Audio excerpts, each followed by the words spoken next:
السلام علیکم ورحمۃ اللہ وبرکاتہ۔ یا رب صلی وسلم دائما ابدا علی حبیبک خیر الخلق کلہم۔ محترم سامعین و ناظرین، آج میں دوبارہ آپ کے سامنے مقبرۃ الشبیہ کا وہ مقبرہ جس میں زمانہ جاہلیت کے اندر کفار مکہ، مشرکین مکہ اپنی بچیوں کو زندہ درگور کیا کرتے تھے، زندہ دفن کر دیا کرتے تھے۔ اس وجہ سے کہیں ہمیں بچی کا طعنہ نہ دیا جائے، کہیں ہماری بچی کسی اور کے گھر کے اندر نہ چلی جائے۔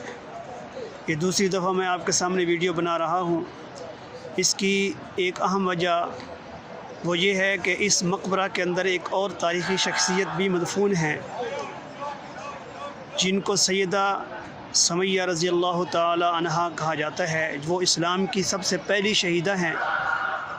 محترم دوستو، یہ جو مقبرہ ہے، ایک صحابی رسول جن کا نام حضرت دحیہ قلبی رضی اللہ تعالی عنہ ہے، انہوں نے بھی اپنی بچی کو یہاں پہ زمانہ جاہلیت میں جب مسلمان نہیں ہوئے تھے زندہ درگور کیا تھا، اور پھر رسول پاک صلی اللہ علیہ وسلم کو جب وہ واقعہ بیان کیا تو آپ علیہ الصلوۃ والسلام زار و قطار رونے لگے۔ آپ صلی اللہ علیہ وسلم کے آنسوں سے آپ کی داڑھی مبارک تر ہو گئی۔ تو دحیہ قلبی وہ صحابی ہیں کہ جن کے متعلق کہا جاتا ہے کہ صحابہ کرام رضوان اللہ تعالی علیہم اجمعین میں سے سب سے خوبصورت صحابی تھے، لیکن زمانہ جاہلیت کے اندر ان کا بھی دل سیاہ تھا اور بہت سخت سنگ دل تھے، جس کی وجہ سے اس قبرستان کے اندر انہوں نے اپنی لگتے جگر کو، معصوم بچی کو دفن کیا، یہاں پہ دفن کیا تھا۔ بہرحال تاریخی واقعہ ہے، آپ پڑھ لیجئے گا۔ اور دوسرا یہاں پہ ایک تاریخی شخصیت ہے جن کا نام سیدہ سمیہ رضی اللہ تعالی عنہا ہیں، ان کو بھی اسی قبرستان کے اندر دفن کیا گیا تھا، جن کو اس وقت کے فرعون ابو جہل نے ظلم و ستم کر کے شہید کر دیا تھا، بہت سختی کے ساتھ شہید کیا تھا۔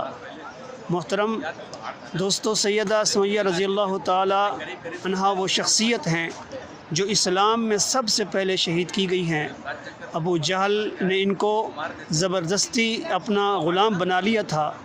جب انہوں نے اسلام قبول کر لیا، اسلام قبول کرنے کے بعد ابو جہل منع کرتا رہا، سختیاں کرتا رہا، انگاروں کے اوپر لٹاتا رہا، گھسیٹتا رہا، لڑکوں کے حوالے کر دیتا۔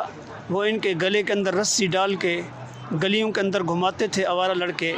لیکن جب انہوں نے اس بات کو قبول نہیں کیا کہ وہ اسلام چھوڑ دیں گی، اسلام کے اوپر پختہ رہی، ان کے شوہر سیدہ یاسر رضی اللہ تعالی عنہ بھی اسی دھرتی کے اندر شہید کر دیے گئے، اور ان کے بیٹے تھے سیدنا حضرت عمار رضی اللہ تعالی عنہ، وہ بھی عظیم المرتبت صحابی گزرے ہیں۔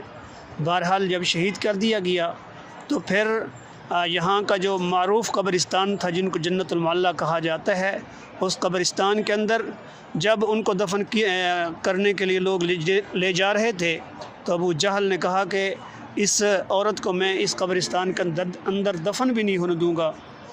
تو پھر سیدنا صدیق اکبر رضی اللہ تعالی عنہ نے اس قبرستان کے اندر ان کو دفن کیا تھا۔ بہرحال یہ عظیم شخصیت تھی جنہوں نے اسلام کی خاطر اور رسول پاک صلی اللہ علیہ وسلم کے دین کی خاطر اور اپنے ایمان کی خاطر اسلام کے اندر سب سے پہلے انہوں نے اپنی جان کی قربانی پیش کی۔ اسلام کے سب سے پہلے شہیدہ سیدہ سمیہ رضی اللہ تعالی عنہا بھی اسی قبرستان کے اندر دفن کی گئی ہیں۔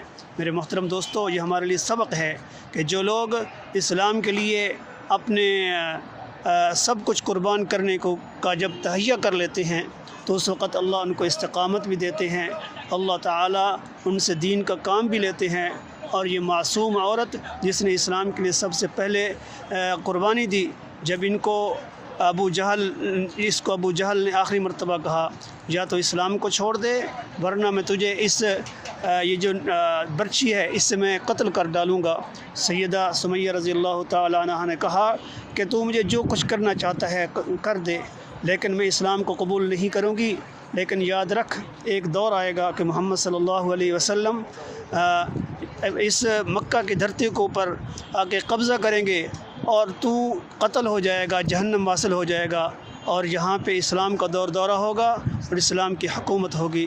تو میرے محترم دوستو، اس شہیدہ کے لیے آپ لوگ بھی دعا کریں، اللہ تعالیٰ ان کو کے درجات کو بلند فرمائے، اور اللہ تعالیٰ ہمیں ان کے راستے کے اوپر چلنے کی توفیق عطا فرمائے، اور ان کے خون کی برکت سے اللہ تعالیٰ اسلام کو قیامت تک قائم اور دائم رکھے۔ وآخر دعوانا الحمد للہ رب العالمین۔